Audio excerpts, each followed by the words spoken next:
এখন রাজনীতিতে মানুষের কাজ করার লোকের সংখ্যা কমে গেছে।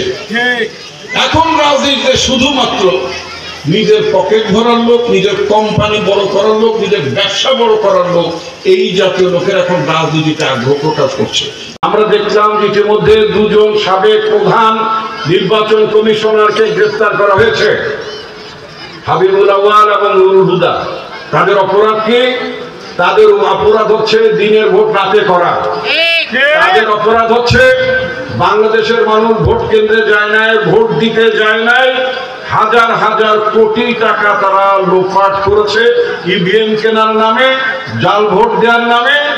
এই অপরাধগুলো তারা করেছে, বাংলাদেশের মানুষকে ভোট থেকে বঞ্চিত করেছে। এই যে বাংলাদেশের মানুষকে যারা ভোট থেকে বঞ্চিত করেছে গত 15 বছর, ভোট থেকে মানুষকে বঞ্চিত করার মধ্য দিয়ে যে সরকারটি প্রতিষ্ঠিত হয়েছে, সে সরকার নির্বাচিত সরকার ছিল না। শেখ হাসিনা বলতো আমি নির্বাচিত সরকার, উনি বলতেন আমি নির্বাচিত প্রধানমন্ত্রী। জাল ভোট হচ্ছে, অতএব সরকার হচ্ছে জাল সরকার ছিল।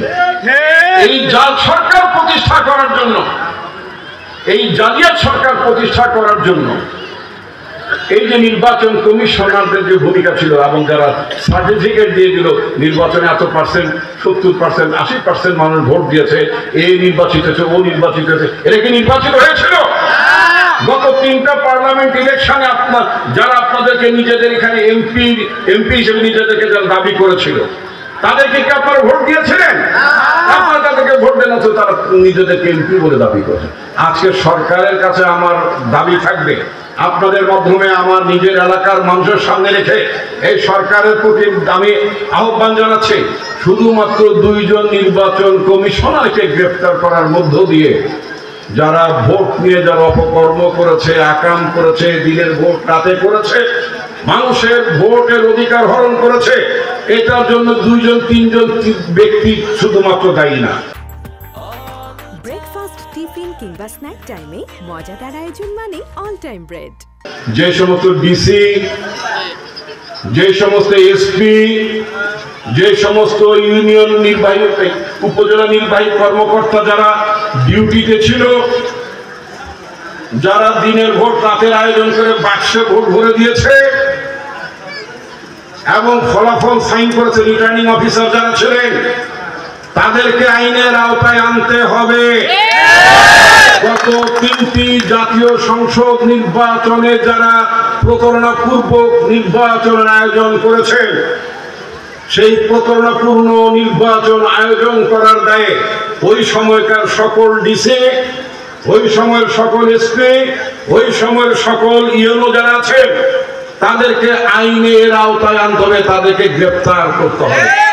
আজকে পত্রিকায় দেখেছি ওই সময়ের কিছু কর্মকর্তা যারা এখন পদোন্নতির জন্য, প্রমোশনের জন্য সচিবালয়ে ঘুরঘুর করছেন। আমি সরকারের কাছে আহ্বান জানাচ্ছি, এই 14, 18, 24 নির্বাচনের সময় যে সমস্ত কর্মকর্তা অপকর্মের সাথে জড়িত ছিল, তাদের কাউকে পদোন্নতি দেওয়াতে দূরের কথা, অনতি বিলম্বে তাদের চাকরি থেকে তাদেরকে বিদায় করতে হবে।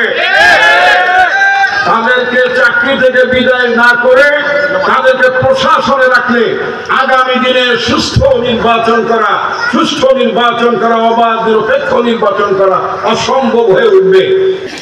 আগের দিনের সমাজসেবক স্কুল বানাতেন, কলেজ বানাতেন, হাসপাতাল বানাতেন, এই লোকগুলো নিজের বাড়ির খেয়ে সামাজিক কাজ করতেন। বড় বড় দানবীরা, সমাজসেবকরা তারা তাই করতেন, কারণ তাদের নিজের কাজ ছিল না, তারা মানুষের কাজ করত। এখন রাজনীতিতে মানুষের কাজ করার লোকের সংখ্যা কমে গেছে। এখন রাজনীতিতে শুধুমাত্র নিজের পকেট ভরার লোক, নিজের কোম্পানি বড় করার লোক, নিজের ব্যবসা বড় করার লোক, এই জাতীয় লোকের এখন রাজনীতিতে আগ্রহ প্রকাশ করছে।